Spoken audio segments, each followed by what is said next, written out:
One mistake engineers make on a regular basis is waiting until a prototype is complete before starting to test it.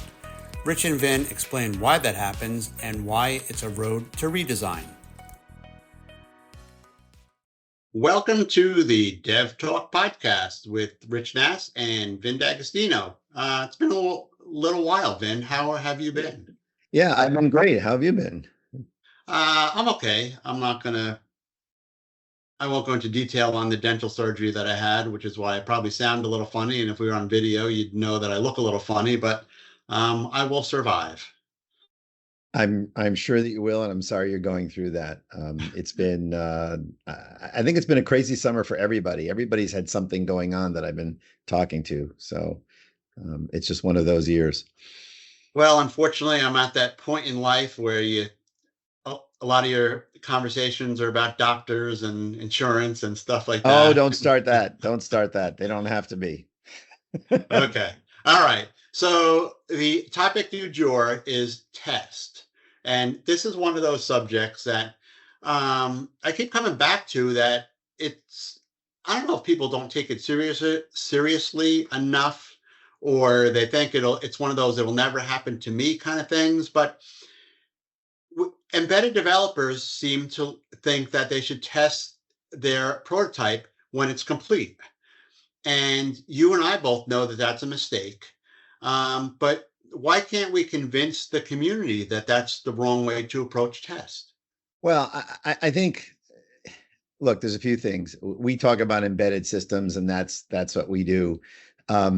But this is also in mechanical engineering and chemical engineering. As engineers, we want to see something happen, right? I talk to people about being almost 65 years old and still getting excited the first time the LED flashes, right? And so we want to get to that LED flash point. But I think that when you're working on a product, it's really important that you know that you can verify upfront that your intent is met. It has far-reaching implications in not just in the design of things, but in the manufacturing of it, and even in field service. Right there are we all know stories about cars, typically sports cars, that are designed that you can't get the spark plug unless you drop the engine, because nobody ever thought about servicing it or testing it in the field. And so there's a lot of things that if you do it up front, testability in quotes is something that, just like batteries, just like security, all the things we've talked about, if they're done from inception instead of tacked on afterwards, they are always more effective. And okay, let me stop you there. Yep. Because I think we need to define something. When you say testing from the beginning, I think the developer says, well, what am I going to test at this point? I don't have anything to test. So what is it that you're referring to? So you're referring to, I've just designed this. How do I know that it works? Right? Mathematicians do this all the time. They have a way to test their hypotheses as they're building the hypothesis. There's a rule in manufacturing that you can't test quality in. You have to put it in from the beginning, and the testing is just there to verify that the process was followed properly. So I think that thinking about how you're going to test something when you design it has implications not in just the way you write code, but the reusability of that code. Because if you design it in a way that it's testable as a module, then that module can be reused, right? So the money that you spend up front on the test, you get back on the back end and get back again when you reuse code, for example, or a circuit that's already been designed and proven, because you haven't just proven it for that one case, but you've proven your initial assumptions for why you designed that code or that circuitry or that board. I'm working, I love war stories. I'm working with a client right now who's trying to figure out how to test some boards that they're having made after designing them.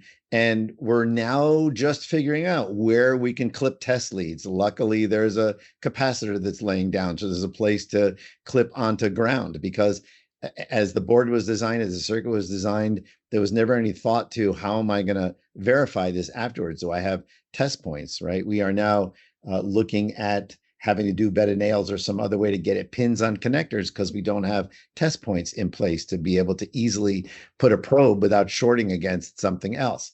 So, that's when I say that if you don't do it up front, the end cost is more. Sometimes in a tight design, if you had a couple of test points, you could use regular test leads. You don't need to build a test fixture. In a tight design, without thinking about that, you're now building a test fixture. That's cost, that's maintenance, that's timeline, right? So those are the things that if you think about them up front when you're designing a circuit, or when you're designing a piece of software, you can definitely have some advantages down the road.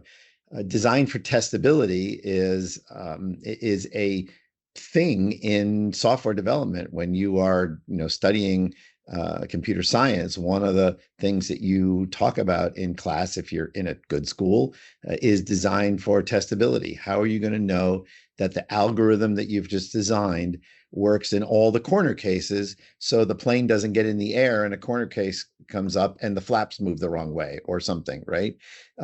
These are all critical things. Not everything is life-threatening. Sometimes the light just doesn't turn purple when it's supposed to. Oh well. But if you design this stuff, if you've designed the testing into this stuff from the beginning, it means that all along your process, you can verify that what you thought you did is actually what you did do. It sounds like a pain in the butt. It really does, but it makes having that light flash when it finally does more enjoyable. It really is. Okay, so let's talk about some of the tools somebody should be using to do this testing process. I assume you're talking about debuggers and things like that. And what about more hardware related stuff? We're definitely talking about debuggers. We're also talking about philosophies when you don't have a debugger. Those people who do Arduino designs, they don't have a debugging interface that plugs in, although the new generation of Arduino has come a long way for that. And figuring out where in your code you might want to print a value of something to see that you can trace the value and it's doing what you're expecting. That's all part of figuring out how do I know where this input's coming from, what its limits are. Um, it's about starting. I mean, before you're ever doing anything with hardware, whether it's a hardware design or even the hardware interfacing to software, you need to sit down and figure out what your input is going to be in the range of it, what the output is going to be and what you expect, and some kind of transformation model from inputs to outputs. Sometimes that's simple, right? It's an amplifier and it has a gain of 3. Okay, that's easy. But if you have an integrator that has a maximum output value because it's going to another stage that has a maximum input voltage before you blow it up. There are things that you need to take into account as you're designing, and that's more complex. So on the hardware side, there are even times when you need to open up a loop to be able to test it and then close it for operation, right? So a lot of people say, well, just unsolder that resistor. Now all of a sudden you're modifying a board that was made in manufacturing under a controlled condition. You don't want to do that, right? I'm just talking to another customer who needs to make 2 versions of a board, and they were going to swap 2 resistors out. And I said, if you do that, you're now hand soldering components. You'd be better off putting them in and having one with a solder bridge. So you're just dropping a solder blob in, and now everything but that last solder blob is done in a controlled manufacturing environment. And that is actually going to work out really well for them. So it's thinking ahead. And it's like driving, right? You don't drive in the next 5 feet. You drive, looking out, a few car lengths. So you know what's coming up. Where'd you come up with that analogy? I just did right now. I'm sorry. I just did right now. Okay. And so, on the software side, it becomes a little dicier because there are sometimes things you can't see. You actually have to probe in to see. It's not physical like a circuit on a board. And figuring out where the interfaces are, where the challenges are, and where things might go wrong and monitor them. And of course, again, if it's not a safety critical thing, or if it's not a motor that's going to slam into a wall with a robot arm or something, you have the luxury of running it and seeing what happens and then saying, okay, that was not a response that I expected. So where could that have gone wrong? And you may put breakpoints in to look at values. You may log values. You may end up keeping that log live for a while so that when something weird happens, you can go back and look at it, right? There's what I would call instantaneous testing, where you can make something happen and you can look at what's going on in those conditions and figure out how to control them or monitor them or somehow compensate for them. And then those weird things that just happen every so often. And if you aren't logging data and able to look at the correlation of it, then and you may end up monitoring things that aren't that important. You know, you and I a few weeks ago, maybe a couple of months ago, had a conversation about data collection in AI, right? And when you're designing AI, you might look at 100 different parameters and then analyze it and realize of those 100, only 3 matter, right? But if you weren't monitoring those 100, you don't know that you would have captured the right ones. And so there are times even in testing where you're going to look at something that maybe doesn't make sense, and all of a sudden correlated with something else, it does make sense. So it's about correlation. Okay, so let's really do the listeners a service. Let's name some names. Give me some tools that should be in the arsenal of a developer. So I think anyone working with a circuit needs the minimum of, more than one multimeter and an oscilloscope. That's the starting point, right? You might think that it's DC, and your digital multimeter may tell you it's DC, and then you look at it and there's a ton of noise on it and it's filtering out. So you need to be able to look at signals for sure.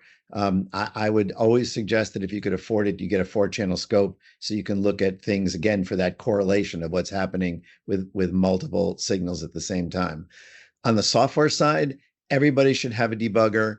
Everyone should start by getting, one of the first things I do is get a serial port up when I'm working on a micro, because if I don't have enough memory to log something and keep it in RAM on the device, then I need to put it somewhere. And so being able to pump it out a serial port when I'm working on that. And you can say, well, my debugger, blah, blah, blah. But I've worked on systems where you put it in system and it's, running at 120 volts, and your only option to do something safely is to have an optically isolated serial port where you're spitting out conditions and values, and you're watching it as the entire system is going through its process.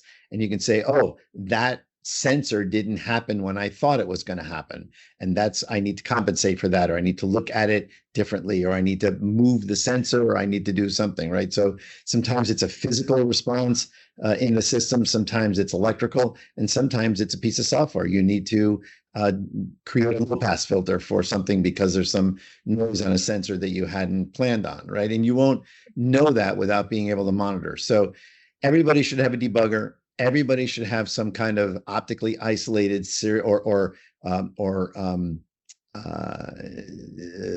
magnetically isolated serial connection to their system, even if they're not using it in the final throes of things. Everybody should have test points on a board. And I'm a big believer in LEDs. You don't have to load them in manufacturing if you don't want to, but if you've got the room, you put them on the board, you put them on your prototypes, and you can see some conditions immediately by doing that. And then you just make them do not stuff for your production if you don't want to spend the money. I've had a lot of field people thank me. I've been in a lot of low volume companies, right? Not people making cell phones and stuff like that. So if you're making 5,000 of something, having a few extra LEDs doesn't break the bank, right? And I've had field service people say, thanks for putting that stuff on. I was able to solve the problem right away because I could see that light didn't come on and I knew the sensor was broken. I didn't have to do anything. So it's not just about designing for your own testability or even testability in manufacturing. It's even what's going on in the field.